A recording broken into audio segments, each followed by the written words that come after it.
Assembly సాక్షిగా municipal కార్మికులకు ఇచ్చిన హామీని సీఎం జగన్ అమలు చేయాలని AP municipal engineering, town planning and sanitation workers trade union అధ్యక్షులు మధుబాబు డిమాండ్ చేశారు. సమాన పనికి సమాన వేతనం ఇవ్వాలని, సమస్యలను పరిష్కరించాలని కోరుతూ బుధవారం గుంటూరు నగరపాలక సంస్థ కార్యాలయం వద్ద మున్సిపల్ కార్మికులు ధర్నా కార్యక్రమాన్ని చేపట్టారు. ఇందులో భాగంగా మధుబాబు మాట్లాడుతూ సమస్యని పరిష్కరించని పక్షంలో ఉద్యమాన్ని ఉధృతం చేస్తామని హెచ్చరించారు. ఈ ధర్నాకి కాంగ్రెస్ పార్టీ శ్రేణులు సంఘీభావం తెలిపారు.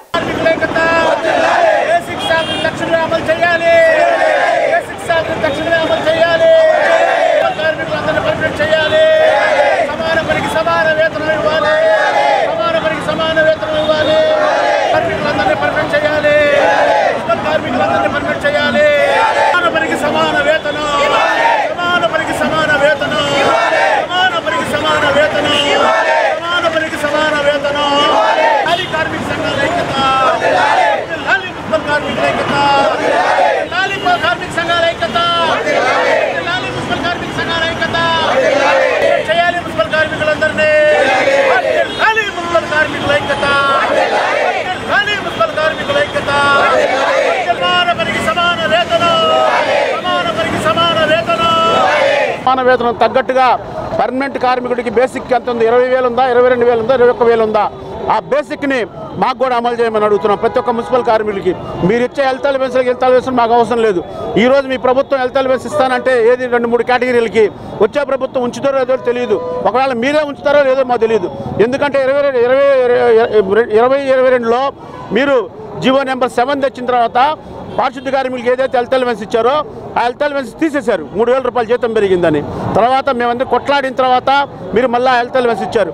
అందుకని మాకు ఈ హెల్త్ అలవెన్స్ వద్దు. అదేవిధంగా మీరు బేసిక్ శాలరీ మాకు ఎమ్మటం తక్షణం ఇవ్వాలి. అసెంబ్లీ సాక్షిగా ప్రతిపక్షంలో ఉన్నప్పుడు జగన్మోహన్ రెడ్డి గారు ఇచ్చిన హామీనే మేము అడుగుతున్నాం. మేము గొంతమ్మ కోరికలు ఏం కోరట్లేదు. అదేవిధంగా అవుట్సోర్సింగ్ కార్మికులందరూ పర్మనెంట్ చేస్తారన్నారు. ఆ పర్మనెంట్ చేసేదానికి కూడా మేము చేయమంటే మేము ఇంకో పద్ధతి అడిగాం. మీరు కనుక ఆ పద్ధతిలో కనుక చేయకపోతే మేము ఇంకా ఉధృతం చేస్తాం సమ్మె అని చెప్పాం. ఏంటంటే ఆ పద్ధతి మమ్మల్ని అందరం కూడా కాంట్రాక్ట్ విధానంలోకి తీసుకెళ్ళాం. మనం కాంట్రాక్ట్ విధానం అంటే కాంట్రాక్టర్ జీతం ఇచ్చే విధానం కాదు. ఇప్పుడు ఏదైతే ప్రభుత్వం కాంట్రాక్ట్ ఉద్యోగుల్ని పర్మనెంట్ చేసిందో ఆ విధంగా మమ్మల్ని అవుట్సోర్సింగ్ వాళ్ళు మొత్తం ఎగ్జామ్ లేకుండా ఏం లేకుండా సీనియారిటీ ప్రకారం మమ్మల్ని కాంట్రాక్ట్ పద్ధతిలో తీసుకెళ్ళండి. భవిష్యత్తులో ఏ ప్రభుత్వం వచ్చినా మమ్మల్ని పర్మనెంట్ చేస్తుందని అడిగాం. ఆ 2 కోరికల్ని మేము ప్రకటించమంటే బయటకు వచ్చి ప్రకటించకుండా మీరు సమ్మె విరమించమని చెప్పారు. మేము సమ్మె విరమించమని చెప్పాం. వాళ్ళు కూడా వెళ్ళిపోయారు. మేము సమ్మె కొనసాగిస్తామని చెప్పాం. ఈ సందర్భంగా ఈరోజు గుంటూరు నగరంలో అన్ని సంఘాలు కలిసి భారీ ఎత్తున సమ్మె చేస్తూ ఉన్నాం.